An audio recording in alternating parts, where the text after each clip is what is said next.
शांतिनाथ दिगंबर जैन मंदिर हरिपर्वत में चल रही भगवान श्री पार्श्वनाथ के पूर्व जन्म की कथा को मुनिश्री 108 प्रणम्य सागर जी महाराज ने आगे बढ़ाते हुए मुनिराज ने आनंद राज और पूर्व जन्म के बैरी कमट के जीव के बारे में बताया। कथा के दौरान उत्तराखंड की राज्यपाल बेबी रानी मौर्य कथा स्थल पर मुख्य अतिथि के रूप में मौजूद रही, जिनका समस्त जैन समाज ने मुख्य मंच पर जोरदार स्वागत किया। शनिवार को मुनिश्री 108 प्रणम्य सागर जी महाराज के श्रीमुख से हरिपर्वत स्थित श्री शांतिनाथ दिगंबर जैन मंदिर में भक्तों पर ज्ञान की अमृत वर्षा की गई। हजारों की संख्या में भक्त मुनिश्री के श्रीमुख से श्री पार्श्व कथा को सुनने के लिए कथा स्थल पहुंचे। शनिवार को पुण्यार्जक शैली का सौभाग्य डी ब्लॉक जैन मंदिर समाज कमलानगर और महिला मंडल डी ब्लॉक प्रियकारिणी महिला मंडल को मिला। श्री पार्श्व कथा की शुरुआत मुनिश्री के पाद प्रक्षालन और संत शिरोमणि आचार्य श्री विद्यासागर जी महाराज के चित्र नावरण के साथ हुआ। इसके बाद डी ब्लॉक जैन मंदिर समाज कमलानगर शैली के द्वारा मंगलाचरण के माध्यम से मुनिश्री की वंदना की गई।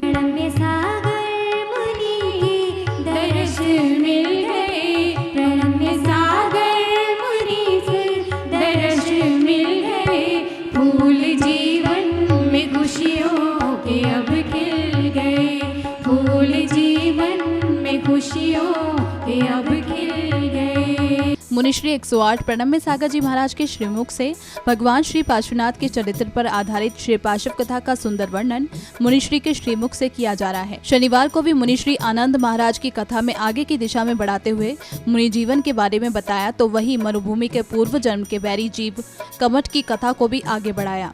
मुनिश्री ने बताया कि आनंद मुनिराज एक बार वन में ध्यान लीन थे, तब कमट का जीव एक बार फिर सिंह के रूप में मुनिराज अनंत के सामने आ जाता है और उन पर हमला कर उन्हें खा लेता है और मुनि समता भाव से उपसर्ग सहन कर 13वें स्वर्ग के विमान में इंद्र हो जाते हैं। आगे सिंह मरकर 5वें नरक में चला जाता है। हमें कहीं और से नहीं कुछ सीखना है, इसी में जो होने वाला है वही हमें सीखना है और हमें भगवान पार्श्वनाथ की कथा से ही सीखना है। आनंद मुनि महाराज का जीवन जो चल रहा है, कल जहां हमने छोड़ा था, जिनके गुणों का वर्णन करने पर कोई भी समर्थ नहीं हो सकता और जिनके गुणों का कोई पार नहीं है, ऐसे वो गुण क्या हैं जिसके कारण से हम उनकी शरण में जाते हैं।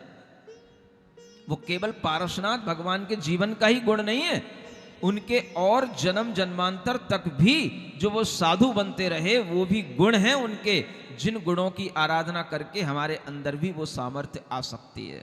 शनिवार को श्री पार्श्व कथा को आगे बढ़ाते हुए मुनिश्री 108 प्रणम्य सागर जी महाराज ने प्रकृति के परिवर्तन के नियम को बताया, साथ ही पुण्य और पाप के कर्म के द्वारा मिलने वाले फलों के बारे में भी बताया। साथ ही भक्तों को समता के साथ जीवन जीने की सलाह दी। साथ ही सम्यक ज्ञान और सम्यक दर्शन के बारे में भी बताया। इस दौरान अकाल मृत्यु के साथ क्या करना चाहिए, इसके बारे में भी मुनिश्री ने विस्तार में वर्णन किया। ऐसी बातें, ऐसे संस्कार, ऐसी शिक्षा अगर हमारे जीवन में घटित हो गई तो समझ लेना कि आपके लिए आगरा यूनिवर्सिटी तो क्या, दुनिया की जो बड़ी बड़ी यूनिवर्सिटियां हैं उनमें भी पास होने के बाद में आपको वो शिक्षा नहीं मिलेगी जो आपको इस पार्श्वनाथ कथा की शिक्षा से आपके अंदर वो ज्ञान की प्राप्ति होगी। क्या पढ़ोगे यूनिवर्सिटी में, क्या दिखाई देगा? डिसेक्शन के अलावा क्या सीखते हो वहां? समझ आ रहा है? उन्हीं कंकालों में ही उलझे रहते हो।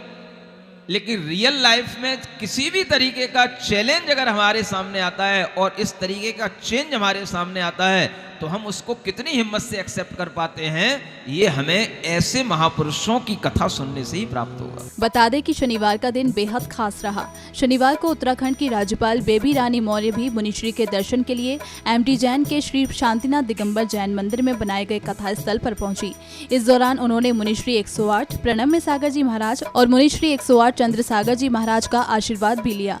तो वहीं जैन समाज के वरिष्ठ सदस्यों ने राज्यपाल बेबी रानी मौर्य का मुख्य मंच पर चांदी का मुकुट पहनाकर जोरदार स्वागत किया। तो वहीं राज्यपाल बेबी रानी मौर्य ने भी कथा स्थल पर धर्म सभा के दौरान आए भक्तों को भी संबोधित करते हुए उन्हें रक्षाबंधन के त्योहार की शुभकामनाएं दी। ये मैं पहली बार नहीं आई हूँ, मैं तो लगभग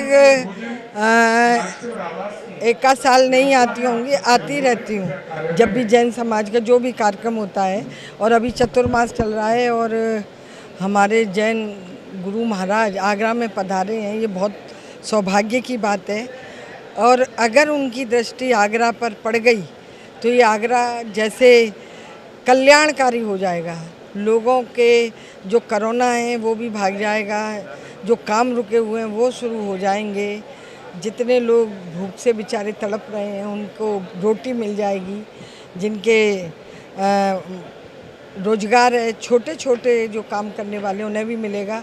तो मैं तो गुरु जी महाराज से यही प्रार्थना कर रही थी और करती हूँ और करती रहूँगी कि हमारे आगरा को कोरोना मुक्त कर दीजिए। बता दें कि 22 अगस्त को रक्षाबंधन को लेकर भी कथा स्थल पर प्रांगण में कई कार्यक्रम आयोजित किए जाएंगे, जिसको लेकर तैयारियां शुरू कर दी गई हैं, जिसमें बाहर से भी बड़ी संख्या में भक्तों के आने की उम्मीद जताई जा रही है। जिनवाणी चैनल के लिए MD जैन, आगरा, उत्तर प्रदेश से ब्यूरो रिपोर्ट।